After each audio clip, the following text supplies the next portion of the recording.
Y el evento sigue, y yo ya me bajo de aquí, y sigue con José Peris, que es consultor de inteligencia artificial, que es data analyst, y que nos va a contar el tema de qué es esto realmente de la Web3 desde su visión y cómo él la entiende. Por lo tanto, José, vente para acá y tienes ahí el micrófono. Para abajo.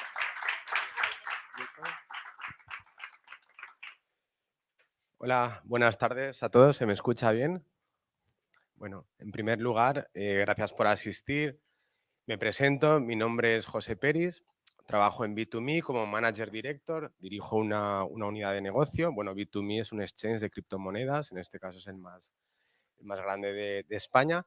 Y bueno, lo que hago es dirijo una unidad de negocio que en este caso se llama Web3 MBA y actúo como director, ¿no? Al final hemos creado un programa de microlearning también, donde lo que hacemos es unimos Web3, negocio e innovación.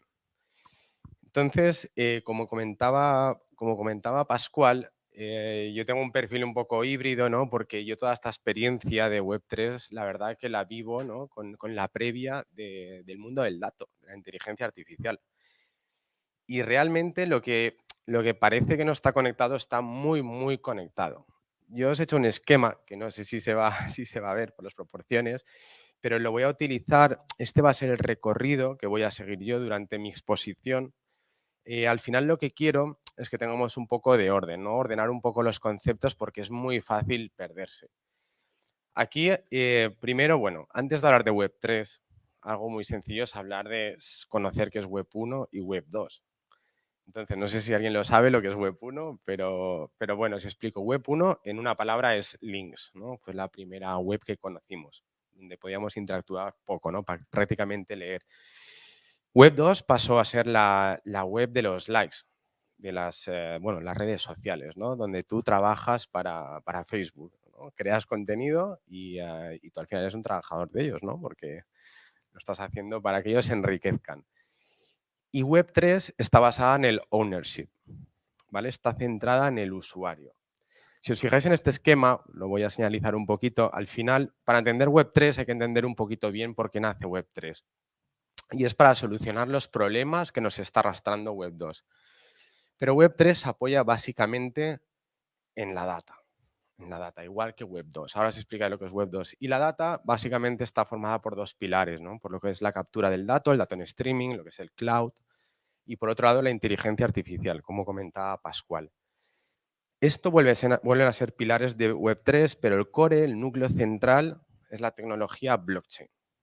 Entonces, blockchain la vamos a aplicar en dos ámbitos, a nivel de los usuarios y de las empresas, ¿vale? Por tanto, al final los usuarios, ¿en qué se van a beneficiar? En que van a trabajar con una wallet. Quien tenga cripto sabrá lo que es una wallet, ¿no? Al final es donde tienes la custodia de tus activos digitales. Y vamos a trabajar con el concepto permissionless, como decía Pascual, ¿no? Una identidad única que es interoperable, pero que está protegida. Y vamos a trabajar de forma colaborativa, que es algo que se ha perdido en Web2. Luego veremos casos. Y las empresas van a trabajar con DeFi, que son finanzas descentralizadas, y con el concepto de las DAO, que son organizaciones descentralizadas. ¿Qué ocurre, por ejemplo, hoy, ¿no? Que han vuelto a subir los tipos de interés de las hipotecas, ¿no? Pues esto es uno de los pains que quiere resolver las finanzas descentralizadas. Hoy mismo todos pagamos pues, de media a lo mejor 200 euros más, no sabemos muy bien por qué, ¿no? O sea, nuestro coste de vida más alto ha subido de repente 200 euros y esto es el mundo centralizado de Web 2.0. Pues esto es lo que pretende subsanar el mundo DeFi. Al final, estos usuarios, estas empresas van a tener activos digitales. Que estos activos digitales pueden ser un token que lo emite una empresa o un proyecto, puede ser una cripto, bueno, aquí es una división genérica que he hecho y puede ser un NFT. Pero hay que también mirar un poco más allá. Igual que el metaverso está concebido para la generación Z, es decir, estamos en una fase muy primaria, hay que pensar que todo este mundo de la tecnología siempre va creando, ¿no? Hacia los más jóvenes, analizando patrones de consumo de los más jóvenes. Entonces ya aquí entramos con todo el tema del gaming, para que os hagáis una idea, para entender bien este ecosistema. Lo que nos permite Web3 son tres conceptos muy interesantes, que es primero el learn to earn, aprendo y gano, juego y gano, que es el play to earn, y create and earn.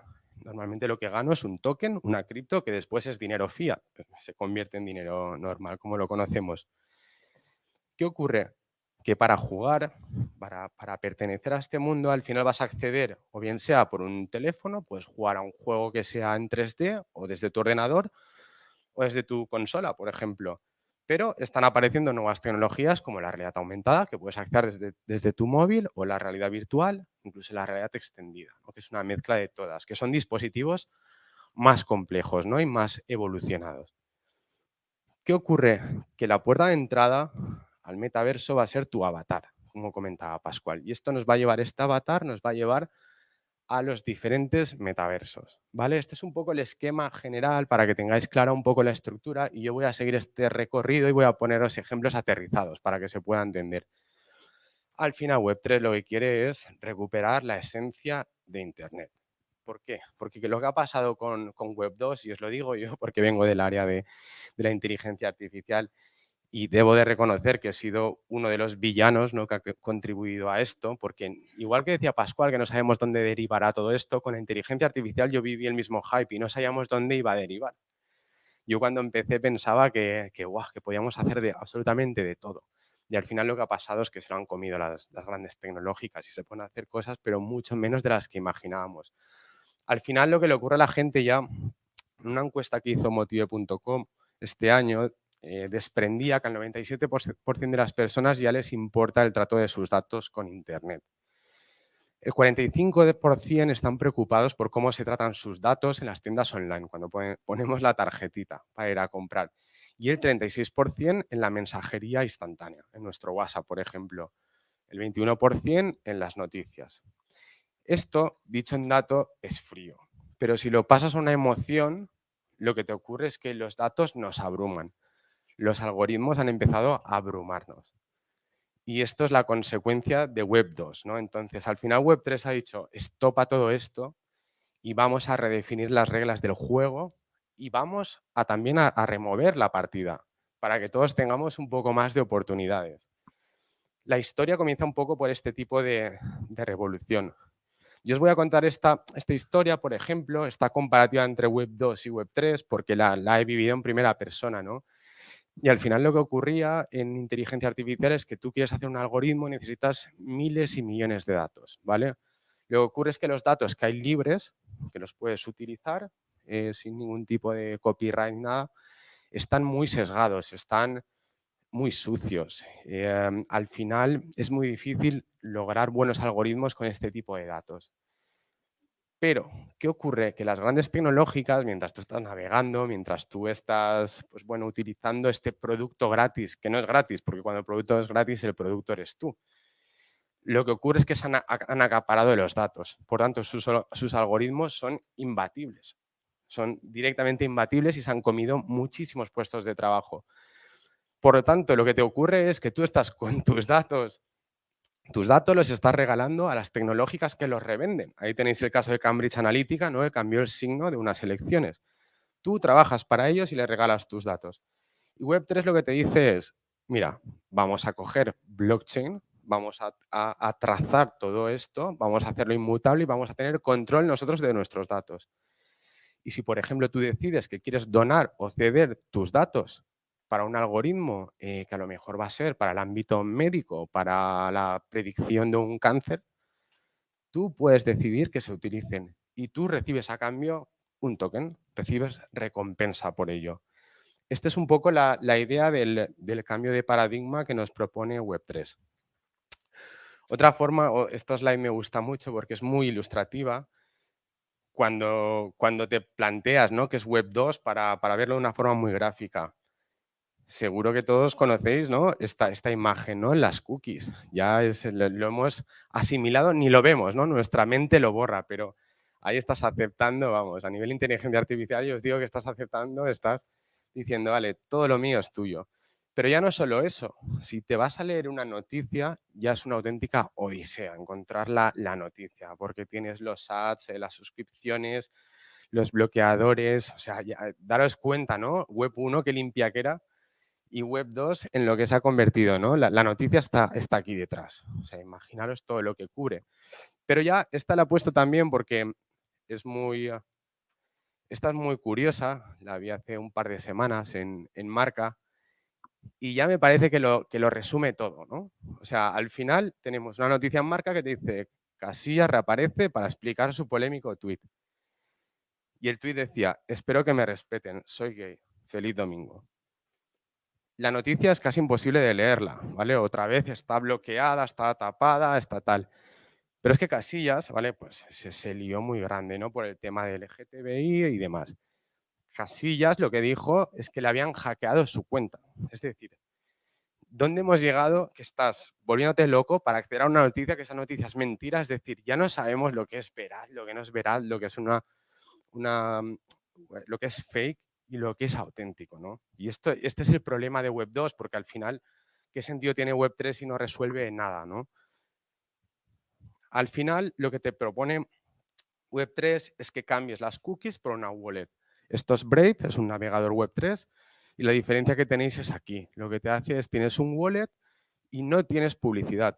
Tú navegas y ellos tienen un modelo de negocio muy innovador en el que ellos solo se quedan, el 30% de los beneficios son para Brave y el 70% lo reparten entre sus usuarios. Por lo tanto, si tú quieres ver anuncios, ellos te pagan por ver el anuncio. O si quieres ver contenido de pago, te ponen anuncios. Y tú vas acumulando tokens, que estos tokens los puedes cambiar por dinero. Este es el planteamiento Web3. Yo os aseguro que navegar por Brave es una delicia. Aparte de lo que puedas recibir como recompensa. Al final también son proyectos que están en una etapa muy temprana.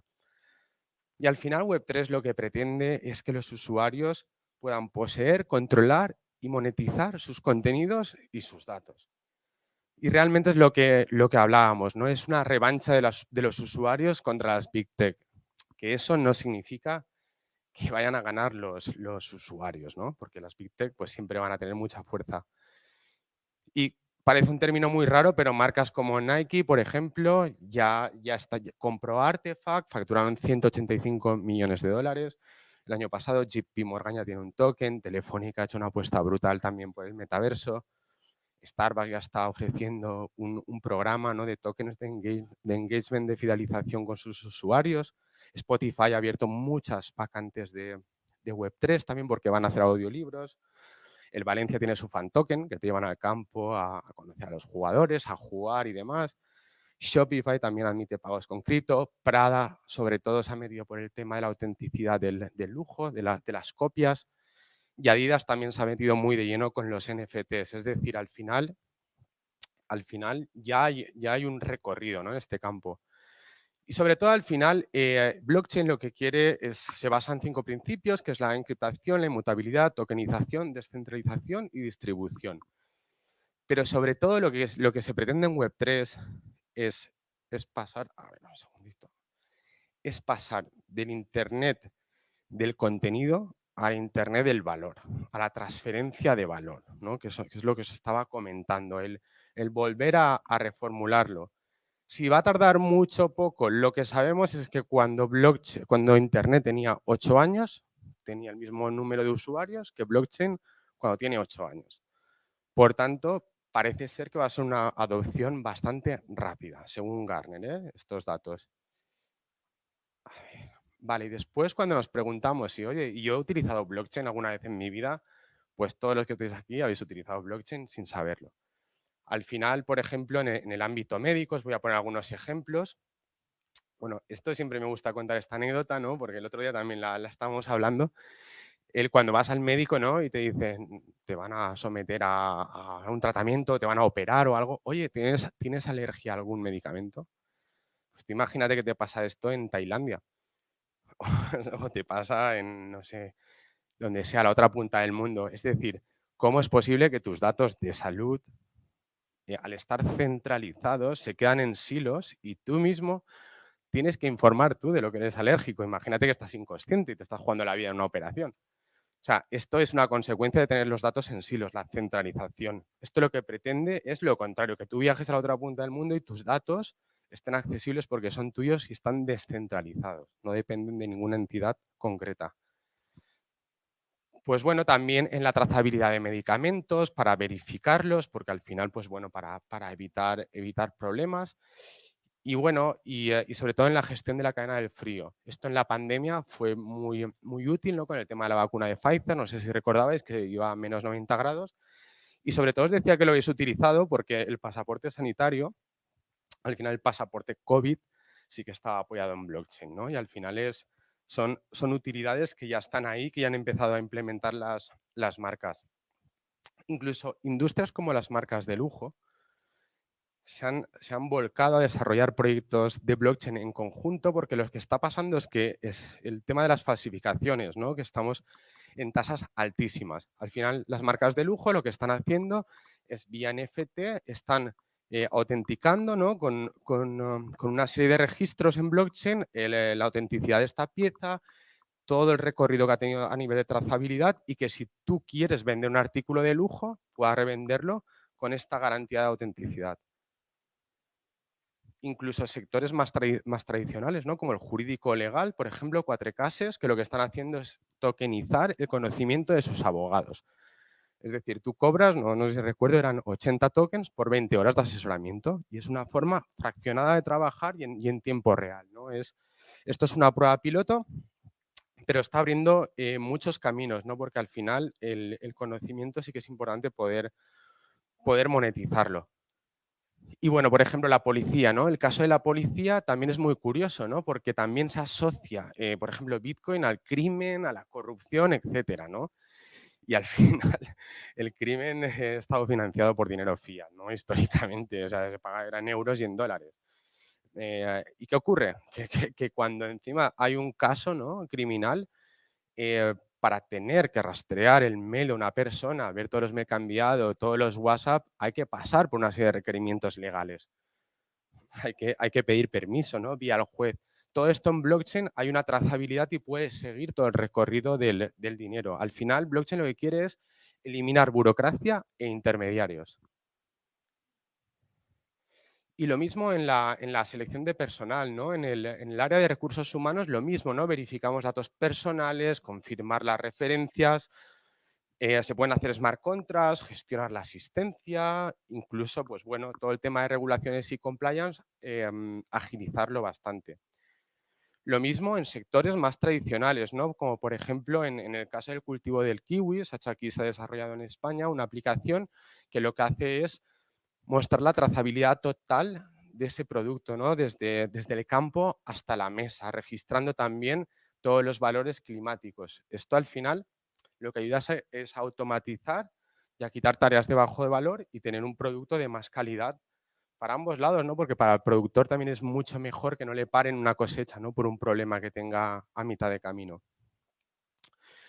Y bueno, realmente hablando ya un poco, yendo hacia el metaverso, para mí el primer metaverso que existió para mí es CryptoKitties. Y sé que está Second Life y demás, pero al final yo la visión que veo más clara del metaverso es la que implantó CryptoKitties, ¿no? Que nació en el 2017 y ya, bueno, tuvieron unas cifras, pues, transacciones diarias de 2,3 millones de dólares. Pero al final la gracia de CryptoKitties para mí resuelve muy bien lo que es el movimiento Web3 y metaverso. CryptoKitties no es más que tú entras en una plataforma, ¿vale? Donde juegas y lo que haces es crear gatos virtuales, que es lo más absurdo del mundo, ¿no? Tú creas un gato virtual y ese gato virtual va creciendo, va mutando, lo va revendiendo, van jugando entre ellos y esto se convirtió en un auténtico fenómeno. Y la gente entraba aquí para tradear con los gatos. CryptoKitties, bueno, fue decayendo y le sustituyó Axie Infinity, que es lo mismo pero con monstruos. Crear, criar, recolectar, tradear con monstruos. O sea, al final parece absurdo, pero mueve cifras millonarias. Esto es un metaverso muy simple y yo creo que es Web3, porque estamos hablando también que está tokenizado, tenemos activos digitales, se premia al creador de contenido, ¿no? Al final, bueno, bajando de este esquema que teníamos de los activos digitales, también los NFTs, ¿no? Los NFTs, yo ya lo ha explicado muy bien Pascual, al final simplemente lo que está pasando con los NFTs es que está siendo todo muy transversal, ¿no? Porque con la inteligencia artificial podemos hacer realidad aumentada. Y ya se está confundiendo lo digital y lo real. O sea, hay marcas como Artefact que han hecho NFTs virtuales de zapatillas que se han convertido a reales por el éxito que han tenido. Y aquí sí que está empezando a haber una conexión muy interesante. Pero los NFTs todo el mundo conoce, Bored Ape Yacht, el mono aburrido, y eso es simplemente un valor coleccionable y para nosotros no tiene demasiado valor más que pues, bueno, arte, ¿no? O pertenencia a un estatus o a un club. Al final los NFTs, yo por ejemplo, la utilidad más práctica que le veo es en el mundo inmobiliario, donde en Estados Unidos ya se ha vendido una casa mediante un NFT. Y esto creo que sí que va a ser un cambio de paradigma, ¿no? Porque en el momento que tú puedas comprar tokens de una vivienda, de una vivienda, ¿no? O de un terreno y puedas tradear con ellos, ¿no? Si sube de precio, tú puedas jugar de esta forma y a lo mejor pues tu instinto, ¿no? Te puede hacer ganar dinero o te puede hacer, bueno, poseer. Aquí veo que también se eliminaría muchísima burocracia. Así que el NFT a mí me gusta verlo como algo muchísimo más amplio que lo que conocemos hasta ahora. Y bueno, el metaverso, ya ha explicado muchísimo Pascual, ¿no? Pero al final son experiencias virtuales inmersivas, como él decía, y al final la gente lo que quiere es compartir valores, ¿no? Y juntarse por tribus, por comunidades y compartirlos. Y es verdad que la conexión de Web3 con metaverso, ¿no? Como os he ido diciendo en el esquema, creo que se ve bastante más clara, ¿no? La capilaridad que tiene hacia abajo, es una salida más. Y sí que es cierto que está en una early stage, que se llama una fase temprana, pero para que veáis los datos de JP Morgan, al final el año pasado en el metaverso se transaccionaron a nivel de activos digitales, que se había puesto token, cripto, NFTs, tierras también, 54.000 millones de dólares, el doble que nos gastamos en el mundo en comprar música. Este dato ya sí que te puede dar una referencia, ¿no? Que en los metaversos se está transaccionando el doble en activos digitales que en música. O también tenemos que en Roblox, que también es un metaverso, entre comillas, cada día se envían entre los usuarios 60 billones de mensajes instantáneos entre ellos. O sea, a nivel de lo social, para que veáis lo que mueve. O que Second Life el año pasado pagó 80 millones de dólares a sus creadores. Y que bueno, que se están haciendo asociaciones con marcas muy fuertes, ¿no? Como Warner Music. Ya para terminar, lo que os quería decir es que el metaverso vais a escuchar mucho, ¿no? Y al final el metaverso tenéis que verlo como que se están construyendo diferentes funcionalidades, ¿no? Desde poseer tierras, educación, arte, museos, deportes, geolocalización, wellness, es decir, cada metaverso lo está interpretando a su forma. ¿Quién será el ganador?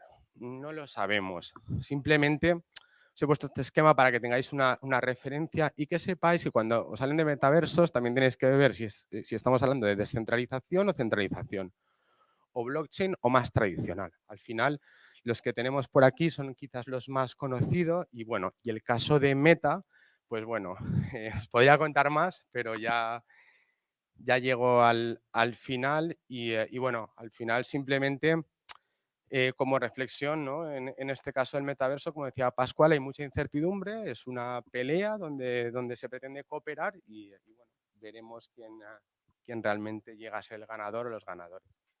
Muchas gracias por la atención.